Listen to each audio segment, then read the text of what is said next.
大家好，我係健康大使杜大偉啊！唔知大家咧平時夠唔夠薑嘅咧？哈哈，講下笑啫。其實薑咧，大家都知道好處㗎啦，又可以驅寒啦，又可以去濕啦，又可以暖胃，仲可以去水腫嘅喎。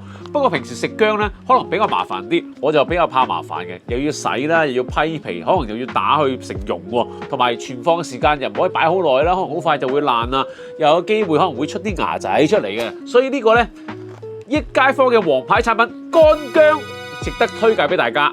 點解呢？因為佢可以平時咧用嘅時候好方便，同埋咧我倒出嚟俾大家睇下啦。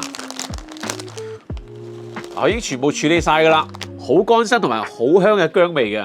平時咧我哋可以沖下啲花茶啦，同埋可以煲番薯糖水。因為平時咧煲番薯糖水會落薑㗎嘛，落呢個乾薑咧效果更加好啊！因為佢嘅薑味比平時新鮮嘅薑咧薑味更加勁嘅。仲有記得提大家，因為佢嘅薑味好勁嘅，所以平時如果沖啲花草茶嘅話咧，落1至2條到啊夠晒數㗎啦嚇。咁啊嗱，呢個份量一包咧80克，有排用㗎啦，好襟用嘅。平時咧市場價係20蚊，今次我哋健康博覽嘅優惠價破天荒10蚊包咋？你冇聽錯，10蚊包啊！記得嚟我哋嘅攤位 J12搶購啦，到時見。